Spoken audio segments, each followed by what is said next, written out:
Hello, everyone. Since today's guest comes from Mexico, I thought it would be appropriate, of course, to have a blooper from Mexico, a mistranslated sign. And this is a perfect example of words that are used incorrectly or words that are mistranslated, and a perfect example also of why AI, artificial intelligence, does not work well in situations like this. So the sign is in an Acapulco restaurant, and it says very simply in English, "The manager has personally passed all the water served here."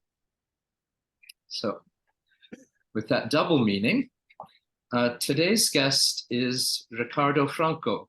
Richardo is the Global Communication Director of Grupo PRODENSA, a firm that has helped with the startup or expansion of over 1,000 projects in Mexico and operates in 25 countries. PRODENSA's services revolve around establishing inbound manufacturing operations, handling HR and taxes, regulatory compliance, job hiring, and many other functions. Richardo holds a degree in global business from the University of Monterrey in Mexico, and he brings over 10 years of experience in business development and attraction of foreign investment. Richardo specializes in strategic planning for the growth and establishment of manufacturing and service companies in North America, and he is a global speaker addressing topics such as foreign investment, new business creation, talent attraction, and global mobility. That's quite a wonderful resume. Welcome, Richardo. Delighted you're with us. Thank you. Thank you very much, Philip. Thank you for the invite. I'm glad to be here. Okay. So let's start with some of the obvious benefits for US or foreign companies to set up operations in Mexico. Sure. I mean, it's a broad aspect, but we need to see this as a whole region.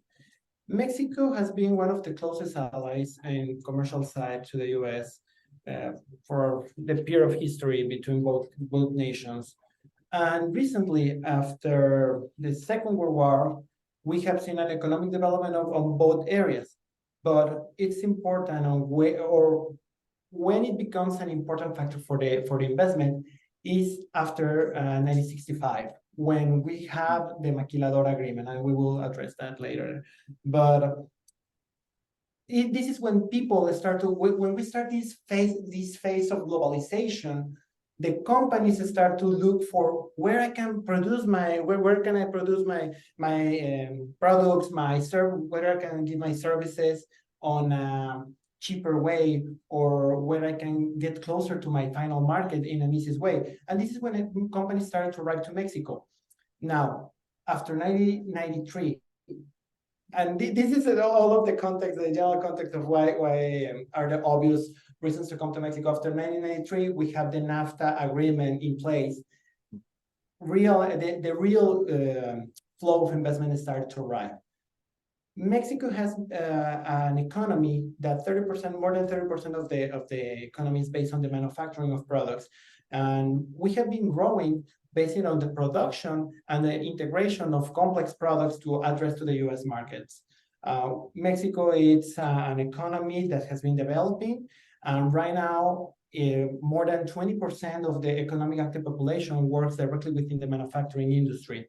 So what we see here is a strong economy that has a stable macroeconomic factors for over 20 years. We are talking about 3% inflation rate, and that given that, and also the talent availability combines all of the factors for a long-term project for companies that are looking to access to the North American market. If we see Mexico as an open place for business, we start with the factor that Mexico has 13 agreements with more than 50 countries. And that creates an open place for companies to engage and access. I mean, if we see the exports of Mexico, 82% of the exports from Mexico are to the US. So, and actually this year, it's important to mention this, that in this year, Mexico became the biggest commercial partner with the US, surpassing China by more than 15%.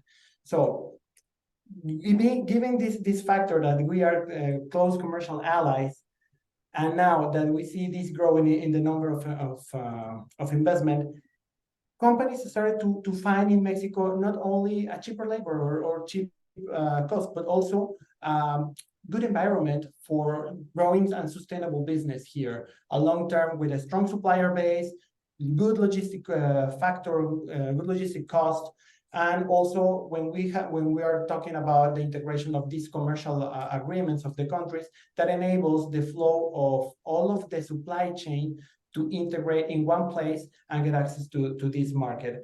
To give you some numbers about how it's growing just in the aerospace industry, we were in Paris in June in the Paris Air Show, and during 2022, 132 aerospace companies established in Mexico. And we're talking about an increase in the number of economic units of about 18%.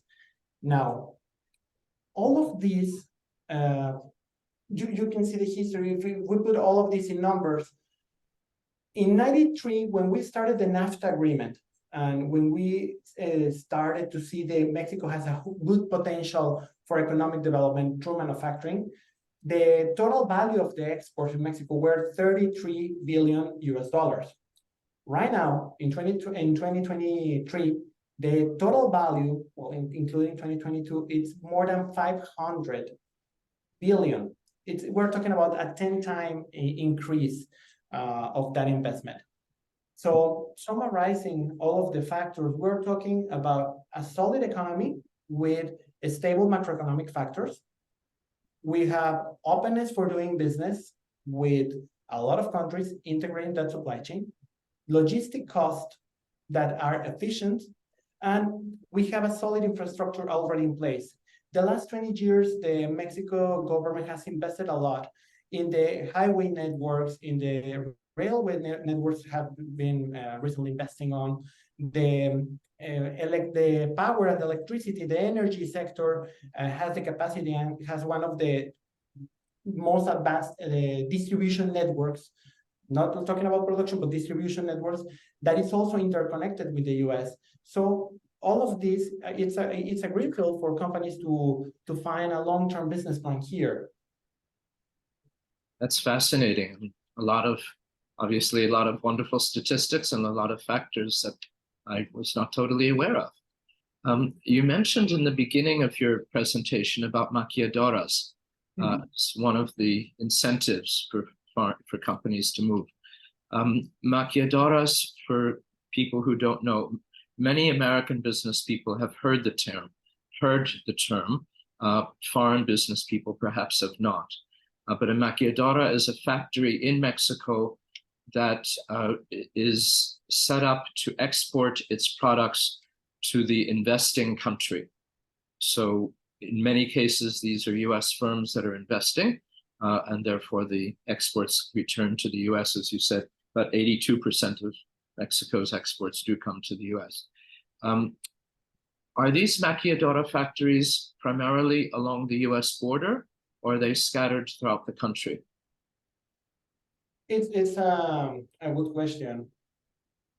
If we go back almost 60 years, in 1965, we have the first agreement. It was in Spanish. It's Fomento de la Industria Maquiladora. That basically it's the government was to enhance the exportation of products through manufacturing. Basically, that will be the idea. And on that program that was created in the 60s, the idea was to bring companies, support companies to operate and add value, and we can create jobs within the border and get access and increase the partnership with the US. That was the original part. However, in 2006, we have in place one of the largest programs for this maquiladora, that is IMEX. IMEX in this program is basically an incentive for manufacturing companies to come to Mexico, establish a facility, import temporary raw materials, components from all over the globe without any tariff, without any tax burden, transform and create the product and export directly, taking advantage and benefit from the USMCA agreement that we have in place. Before that, it was the NAFTA agreement. So companies can arrive to the country, establish an operation, but without the tax in the majority of the sectors. Some strategic sectors have a specific tax, but the majority of the sector, we're talking about automotive, transportation equipment, home appliances, heavy-duty trucks, agro, some of the agro industry can import materials, produce and add value in Mexico and export directly. That's the Maquila program that we have in place right now. And right in the IMEX program in Mexico, there is around 6,000 companies already in that program. And that from those 6,000 companies, 80% is related directly to manufacturing. There are also some companies that are established under that program to manufacture services. So that 20% is for services. And if you see those 6,000 companies gathers around 3 million people that works directly within that manufacturing industry. And it's 89% of that it's in the manufacturing. So if we compare, if we see those numbers now that they are not only located in the border, the first program in the 60s was established in the border and only allows company to establish within the first 25 kilometers. It started in Ciudad Juárez, that is near El Paso, Texas, is the border city. That's where the first industrial park was established. But now the IMEX program, the manufacturing or maquiladora program are scattered through different hubs of manufacturing across Mexico. The majority of the manufacturing takes place in the north part of the country. We're talking not only in the border, but rather the upper half of the country. And in regions that might resonate with some people, other not so much, but we're talking about Tijuana in one corner of the country to Monterrey or Saltillo or Querétaro, that for some people in the aerospace industry might find that name. But now the manufacturing companies plays a huge and a key role for the economic development of the country. So now you will see in different, the major cities of Mexico are directly linked to the manufacturing companies established there. That's only for the IMEX program, that it's the maquiladora. However, if we see the manufacturing, in general manufacturing, for example, if a company arrives to the country and wants to produce, to export to the US, but also to sell to Latin America and Mexico, that it's a different sector, that it's not only IMEX, because the products arrive, but they do not leave, all of the products do not leave. Some of them stay in the market. So if we see that there is around 500,000 manufacturing economic units in Mexico. From those, more than 4,000 are large manufacturing companies, because in Mexico, if we see the manufacturing distribution, there are the majority, more than 90%, are small or medium businesses, small micro businesses owned by family, or small businesses just like 5 to 10 people. But in just that 4,000 companies, 60% of the population that works in manufacturing are in those economic units. So summarizing for the question, I think that I diversified a little bit, but they are scattered. The maquilas are scattered across Mexico in the biggest cities, the hotspots for manufacturing, and there are maquila program, Trimex, and other manufacturing that operate for sale and grow in Mexico as well. Very interesting. Thank you. Just to clarify for our listeners who may not be aware, NAFTA is the North America Free Trade Agreement. That's between Canada, the US, and Mexico. I believe that was started by President Clinton and then abolished by President Trump, who said that was a terrible deal. And he negotiated the USMCA, the US, Mexico, Canada agreement, which basically does the same thing with some minor tweaks, as far as I understand. What are some of the basic Mexican laws that foreign investors need to be aware of regarding employment, healthcare, vacations, taxes? How do those impose themselves? Sure. Taking in consideration that manufacturing and foreign investment plays a huge role in the economic development and the well-being of people, there is a special attention from the federal instances to protect and develop the worker through different regulations. Just to keep in mind how the laws that I'm going to share with you are affects. We're talking that the total economic active population in Mexico are about 60 million. That is 60% of the 130 million that we are right now. But 60 million people is the economic active population. From that, in manufacturing, there is around 6.5 million people that it's directly involved in manufacturing. That is mostly companies, foreign investors that arrive and establish their operations here. So this is an important, a healthy number of manufacturing people that are involved with this. So now, understanding the regulation, Mexico has taken good effort in protect the worker, however, without losing competitiveness. Some of the laws for the worker implies there was a recent reform that increased the vacation from 6 days after 1 year to 12 days after the first year. So we have 12 days of vacation for the workers after the first year of work. So they work the whole year, and after the first, they can enjoy 12 days scattered through the year or in one day. And after that, every 2 years, every year it increases 2 days until a seniority of 7, and then it becomes a little bit slower, the addition of numbers of number of vacation days. But for general understanding, 12 days after the first year of work. There is a Christmas bonus that is mandatory by law. It's 15 days of the worker's salary, and it needs to be paid in December, before the 15th of December. So it's equivalent of 15 days. Also, by law, it's mandatory to have one day off for every 6 days of work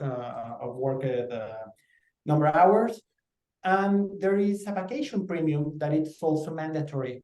And it's interesting to understand, because as a foreign investor arrives to the country and says, okay, why do I need to give a Christmas bonus? They have the salary. Or what do I need to give a vacation premium that is 25% of the daily salary for each vacation day? It's because if you see the rates that I will share some numbers later, but the rates of salary of Mexico against other countries, there is a huge gap.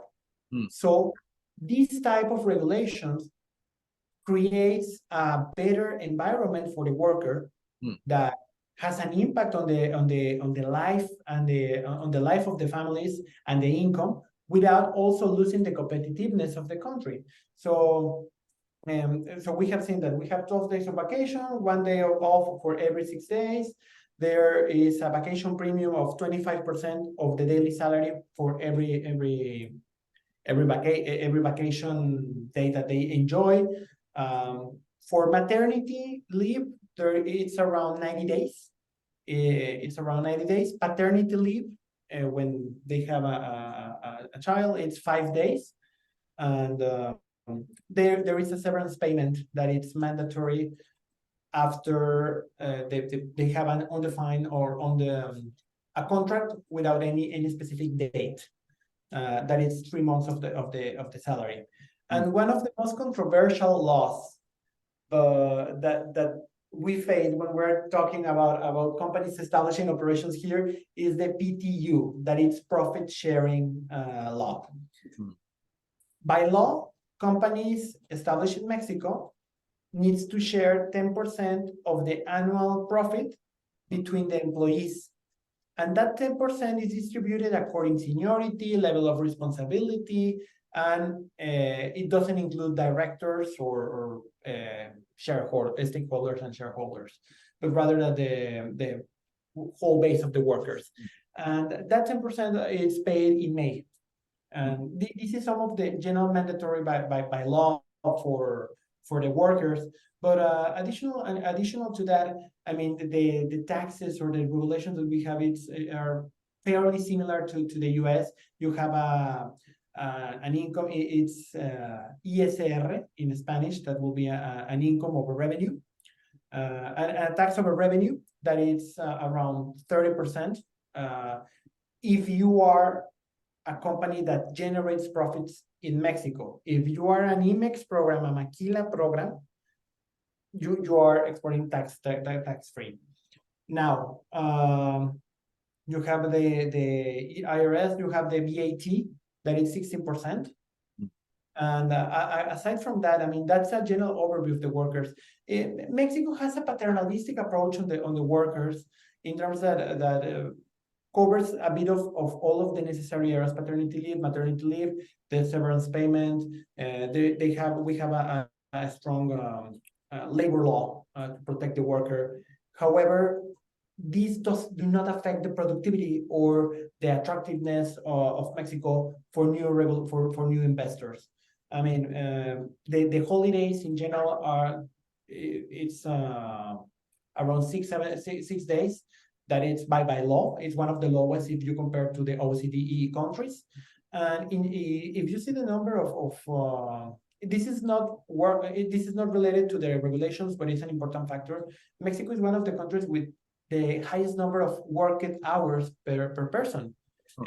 In some of the countries, we work about 48 hours per week,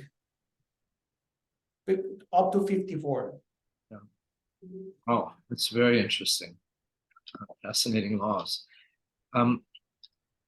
What about some of the cultural issues? Many US Americans, of course, are familiar with Mexico, but other countries are not. So what about cultural issues? You mentioned holidays, but customs that inbound companies may not be aware of. Sure. I mean, it's important, and when we're talking about foreign investment,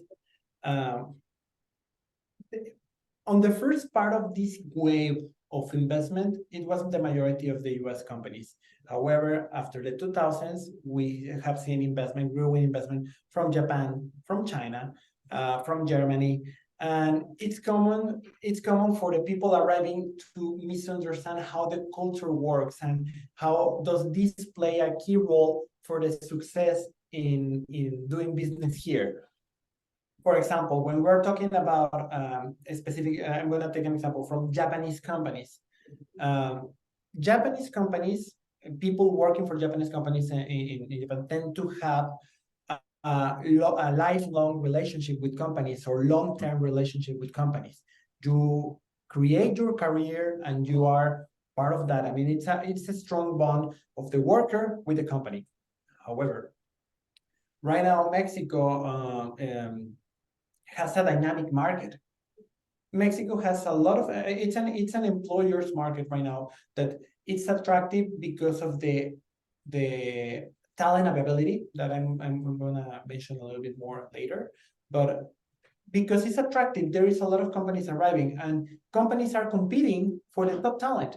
So for the worker, they have options to develop and options to work. So there is a dynamic labor market. So especially when we're talking about manufacturing and at the operator level, you can have one worker in a factory one day, and by the next day, they can be in another company. So this is why this is important. This is one of the factors why it's important for the companies to understand the cultural nuances and pay special attention to creating a good environment to retain the talent. But this is one factor because the turnover in Mexico, even though it's not high, we have on average around 7%. It will be a national average. On hourly workers tend to have it's more it's a little bit higher. So Japanese companies were confused, like why people is arriving and leaving, because it's a dynamic market. For operators, it's a dynamic market. So you need to understand that people is going to look for the economic development, because if you compare the sustainability, the income that they have in other countries, I mean, here, 50 pesos, that will be, 50 pesos will be around three US dollars, make the difference. So if the company next door offers me that, I'm gonna go there. And then if the other company offers me $2 more, I'm gonna go there. So it's more dynamic. So this cultural difference with Japanese companies, it's one of the first factors that we need to explain. Or in the case of some Chinese companies, the scheme where how they work and how they get paid. In China, there is a lot of companies that pay the workers by the number of the production output that they have. Or they tend to, it's a common practice that they live within the factory. They have a special, they have accommodation for the workers to live within the week, and they can live on the weekends. So it's like a dormitory, like a dormitory for the workers. Exactly. Yeah, exactly. Yeah, like a dormitory. And in Mexico is a family-oriented country. Mexico, family plays an important role. And it can define either if a person takes a job or not, or if a person stays in the job or not, and they are not keen to leave. If, for example, we see, if we compare some of, in this case of the mobility of the US and Mexico, in the US it's more common that you have a job offer in California, and then you go to Arkansas, and then you move another year in Pennsylvania. If you, from the people that I have met, they have lived in 4 or 5 different cities in the last 15 years. Right. So it's common practice. But in Mexico, given the family nature, the importance of the family, is not that common, the mobility. So they play a special factor. So living within the factory is not a common practice. And when we talk about some European companies, we need to talk about the Latin American culture, that is not just Mexico, but Latin American culture. First, and I mean, it's not the proudest one, but it's cultural, the concept of time. The concept of time for some cultures is linear. You have one specific hour and it's at that hour. But the concept of time for Latin America, it's a little bit more flexible, let's say. So there is an Spanish term that it's called ahorita. Ahorita is like right now, the literal translation. However, ahorita in Spanish it can be right now, can be 1 hour, can be tomorrow. So imagine that you are a German and you are a German plant manager that arrives here, and you face the engineer and you tell them, okay, you need to go and establish this operation to set up this machine. Yes, ahorita. Okay, so the understanding will be, okay, ahorita means now, so he's gonna do it right now. And you see the worker leave and do something else. So that is the concept of time, that is flexible. I mean, at the end of the day, I want to go back to the point that I mentioned earlier, that Mexican people is hardworking. Mexican people are passionate about what they do. Mexican people is the one of the countries that work the most. So I know that the flex time is flexible, but also do not have or it has an impact on productivity, but it's not a factor that will undermine the long-term productivity of the country. But understanding that is complex. I mean, that and bureaucracy, I mean, and being direct. When you're talking about these cultural nuances, there are some cultures, I mean, we're talking about German culture, you are talking with Japanese culture, that they will tell you, yes, no, I'm not interested. And Mexican, given the family-oriented, friendly Mexican, then doing networking in Mexico, Mexicans are friendly and they want to please, they want to like you, and you're going to have good connections. However, on the other side of that, friendshipness, or I don't know if that's even a term, but being friendly, being friendly, it's in Mexico, it's harder to say no. People do not like to say no. or so they will, for example, I'm gonna give you another example. If you invite a German client for a dinner and have a beer, and they tell you, no, I don't want. Okay, perfect. It's okay. But if you tell a Mexican, oh, yes, I will be there. And then, yes, I need to confirm something. And they are not going to say no, but they're not going to show up. It's harder. So it's this understanding that once you have that fine tuning, you can make the most of the most successful companies operating from foreign countries here are the ones that adapt better to the culture, understand and have Mexican leadership that combines the needs and the strong points of the home country, the headquarters and the home country with the advantages and the flexibility that Mexico can provide. Very interesting culturally. You were mentioning these cultural issues, and one of them is management style. One thinks of Latin America, especially, as well as places like India, is very much top down. El patron, says, gives the direction, says how to implement, and the workers carry it out. Is this top-down culture still very strong, or does it depend on the company? It's still strong. It's common to have a top-down structure of management. However, it's changing with the new generations getting involved within the job environment, the economic active population. When we are talking, for example, we have seen companies that are still complaining about millennials. Like, no, millennials, they don't want to work, and they do not respect the authority. Millennials, we need to take antacid. We have a back pain. So right now, millennials are part of this. Now is the Gen Z that is arriving to the work, to the active economic population. So these new generations are more keen to horizontal leadership, involvement of more opinion. But I will say that rather than the country, it's more that generational change that we're facing. However, in Mexico, it's still the hierarchy, the top to down, it's still strong. I'm sorry, it's still very strong, you said? It's still very strong, that's correct. Your firm PRODENSA operates in about 25 countries. Which investing countries are perhaps the most difficult or have posed the most interesting issues for you? I will say that Asian countries where we have a strong, from 2010 to 2015, we had a strong investment from Japanese companies. From 2015 to 2018, 20 or 19, we have a strong wave of investment from Korean companies.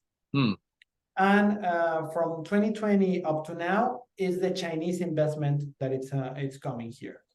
However, the common factor is that there is a cultural shock, and it bases the most challenging cultural adaptation comes from Asian companies, because from the country of origin, there is a strong leadership and a very distinctive top to bottom hierarchy. So to give you some cases that I'm not saying that it's correct, but I'm saying that it happened. Some of the supervisors in the production line will give a small bump in the head when somebody makes a mistake. And in some factories in Asian countries, that will be something common. And it's expected because there is a strong respect relationship between you are a worker, you are a supervisor, you are a manager. But in Mexico, even though that there is this hierarchy, the respect plays an important factor. So we had some cases of Korean supervisors that will give this little bump in the head to the Mexican workers, but the Mexican worker will turn around and return the punch. So understanding that you need to have leadership but also you need to the Mexican companies and Mexico in general, given the family-oriented profile, the companies tend to have a paternalistic approach. Mm. Successful companies take care of the employee, look for the well-being of the employee. What does this imply? If I can give you some examples, given the social nature of the Mexican people, some companies make get-togethers with the family of the workers. They, for example, in August, when the children go back to classes, some companies create this school kit for the employers to give to the kids, because I mean the cost of the school supplies is high. So for the workers, they give that paternalistic approach, like I'm taking care of you, I look for you, and that creates a reciprocal relationship with the workers, that they feel engaged.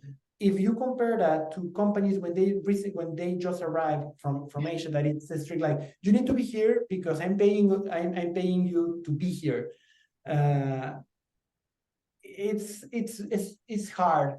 I will reflect that in the turnover, the attrition of those companies. Before the cultural adaptation, the attrition will be around 15 to 20%. And after the cultural adaptation, giving this sensibility for the cultural sensibility for the leadership, that creates more a retention factor that enhances that the people stays working and work there, and reduces the numbers of attrition below 1% for some cases.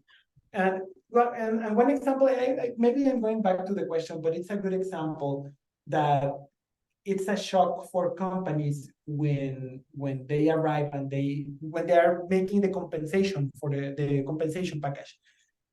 It's common in Mexico to have an attendance and punctuality bonus. Sorry, attendance and what? And punctuality, punctuality bonus, that you arrive on time. Okay. A bonus for arriving on time. So German punctuality bonus. Punctuality bonus. That's correct. So German companies will look at me with this face, like, why do I need to give a bonus for arriving on time? And it's part of this cultural adaptation and what it's expected from the market. Yeah, very interesting. You know, Asian companies, Korea, Japan, China, Taiwan, they are also pretty paternalistic. Not so much Taiwan, but certainly Japan, Korea, China. And they do very similar behaviors as describing in Mexico. So that should not be a shock for them when they come. Correct. That's correct. In general terms, the approach, the division of the worker with the company, it's similar. The way that it's implemented is different. Because what can be done, what is done by foreign companies in the home countries in Japan or China or Korea to show that paternalistic approach is not the same as in Mexico. But in Mexico, you need to take care of the you involve the family, you involve the interaction of the workers themselves. So the concept is the same, but the way that it's approached, it's a little bit different, I will say. Can you give another example of how the Mexican employers would take care of the family? Sure. And I want to highlight that because if somebody listens to me right now, they will say like, okay, it's crazy and it's complicated to arrive to Mexico. And it's not. It's not, because if we see the broad numbers of operating cost and the output on the benefits of establishing here, this is just the adaptation of, we are highlighting what are the main differences. But companies in terms of taking care, it's common to have the transportation. It's mostly expected for the companies because the workers, they do not want to spend the money to go to work, their salary to work. So it's common to the manufacturing, especially on the manufacturing industry, to have transportation for the hourly workers to arrive. It's common to have the cafeteria that is subsidized, that the worker pays around 20%, 30% of the total cost of the meal. It's common to have from the company these events, the family events. Talking about first the regulation by law. By law, all of the employers need to register the employees in the Social Security Service. It's the IMSS, the IMSS in Mexico is the Social Security Service that is managed by the government, that it's free for the workers, and it's paid. It offers complete healthcare for the workers for free, and it's paid by the employers. It's part of the employer's cost. And one of the benefits that the companies offer is so in some levels they offer private medical assistance, private medical insurance, because the Social Security Service in Mexico, it covers, the whole population. So it might not be as efficient as going to a private hospital. So taking care of those details, involving the family in the decision making, involving the family in different events, creates a sense of engagement. Some other factor that is common is the food coupons. So you have the hourly worker will have the salary, but also 1% of that salary is gonna be paid through a special card that is food coupons that they can be only used for groceries on supermarkets. And that's a way to involve the partner, the spouse, the wife, giving that to the partner, and it's part of the compensation. So you create that sense of retention, because it's commonly practiced that the partner of the employee is like, okay, if you leave, I'm gonna lose that card. So you don't need to leave the job. So it's part of that cultural approach. In terms of to give you an example of a city that grew through industry, I'm located in Monterrey. Monterrey is the second largest city in Mexico. It's one of the industrial hubs of Mexico. This city grew because of the manufacturing industry. And one of the best examples of the paternalistic approach are some of the legacy companies that created the pathway for investment here. And these companies established here, and one of the needs were, okay, I need some qualified engineers. I don't find the talent here in the local schools. So in the early early 40s, late 40s, early 50s, they established Tecnológico de Monterrey, that it's the largest, the best private university in Mexico. And they established that because they require workers, so they created a university. They needed to provide healthcare to the workers of one of those companies, so they created the best private hospital in Monterrey. That was created by one of those companies. Right now, it's a completely different entity, but the approach on providing what is needed to the workers is a way to retain and engage with them. Very fascinating. Thank you. Now, I must ask the negative side of everything, and this is very often what especially North Americans would fear, would assume and fear. And those are the aspects of bribery, extortion, kidnapping, and so forth, both of the employees and of any expatriate foreign executives. So how prevalent is all of that?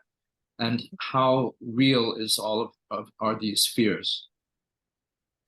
I think that it's one important question, and it's one of the factors that has more impact on the early stages of any investment in the country. It's something real. It's something that is happening. With the cartel violence, the kidnappings, that it's real. We are not saying that it doesn't exist. However, what is important to highlight is that the percentage of that compared to the perception, it's really small. I mean, Mexico, it's a country of 130 million people. So if we see the localized violence, it happens, and we're not. It's. I mean, if we see the impact on the economy, it has a big impact. We're talking about more almost 300 billion pesos in the cost of the violence and the insecurity. And that represents about almost 2% of the total GDP of Mexico. So that's the impact of the violence. So it's something real and it's happening. However, like in every country, it's not widespread. It's focalized in some regions. So companies have been doing business in Mexico for more than 60 years, foreign companies. And recently, I mean, the huge chunk of the foreign investment that arrived in the last 30 years have been doing business without major risk. It's about like going to the right areas, not messing in the wrong areas. I'm not saying that it doesn't happen, because there has been a couple of cases with employers or expats, and it happened and it has been unfortunate. However, if you see the numbers and the broad numbers, it's focalized in some regions. Sadly, some of the border cities are the more keen to have this type of violence by the drug cartels, but not of all of the border cities. I will say that one of the from top to bottom will be Ciudad Juarez, then will be Nogales, that it's close to I don't know if it's Eagle Pass. No, it's not Eagle Pass. Nogales, Sonora, and then will be Tijuana, Reynosa, and Nuevo Laredo. That will be high tier of violence. But if you go down to the rest of the country, there are focus of insecurity, but it's mostly located in rural areas or the outskirts of the city, where this type of engagement, when you hear about a gun shooting in Mexico, or you hear about, it's in certain regions. For example, here in Monterrey, it's a 6 million people city. So it happens in certain parts, but the majority of the people can live with a relative peace of mind. So if you come to Mexico, you will not face any, like, going down of the plane. You're not in risk of seeing a shooting. So what I want to say is, bribery, the type of bribery or corruption, sadly, it's something more that affects more the businesses. The corruption within the governmental agencies or local authorities, that's something that we are dealing with, that I will put special attention on that, because that's more likely to happen or face, that can be sorted out with the legal team, compliance team, that sort that way out. But in terms of a specific violence, yeah, I will say that it's really focalized, and it represents a really small percentage of the total operations and livelihood of the expats here in Mexico. Very interesting. Is there anything else you'd like to add before we close? Sure. I mean, at the end of the day, I will say that North America is living one of a time opportunity in terms of economic growth. The conditions of the trade war, China-US, the war with Russia-Ukraine, after COVID, the reconfiguration of the supply chains allow this economic region to grow. Right now, we are facing a change from globalization to regionalization. And that effect is going to last for the following 3 to 5 years. That's the window that we have to operate as a whole region, integrating the factors, integrating the supply chain, facilitating the flow of talent between the region, in order to take advantage of what is going on right now, the flow of investment. Mexico offers, for foreign companies arriving here, offers, if we compare, an engineer in Mexico per year earns around $17,000 US. In the US, it's around 63,000. So it's 150% less. An hourly worker, an operator in the US will be around 33,000 per year, in the 30,000s. In Germany will be like that. In Malaysia, it's around $7,500 per year. But in Mexico, it's still, even the competitiveness, even the competition, the rising wages and everything, it's still within the 5K per year per worker. So Mexico offers a good competitive advantage that if we combine logistics, infrastructure, the talent availability right now, and in the long term, Mexico still has a demographic bonus. It's a population that is still growing. From 2010 to 2020, population grew 12%. So that ensures that companies arriving to this region will have the talent availability for the long term. And it's an increasing number in, for example, technology, mathematics, STEM, all of the STEM careers. And Mexico is focusing a lot. I mean, just in the Northwest region, there is around 24,000 graduates per year, Northeast, 21,000. The central part of Mexico, it's around 40,000 per year. So we're talking about engineers, we're talking about technicians, programmers. So that will allow Mexico, US, and Canada to work as one region to ensure that investment arriving here can be distributed and can be done efficiently. That's fascinating. Well, thank you so much, Richardo. This has been a wonderful introduction to Mexico, of course, and the tremendous advantages that the country offers and that your company offers to facilitate inbound investment from all over the world. So thank you so much for joining us. And for our guests and listeners, I hope you will join us next time for another edition of Global Gurus, such as Richardo, and their wonderful stories of international business. Thank you. Thank you very much.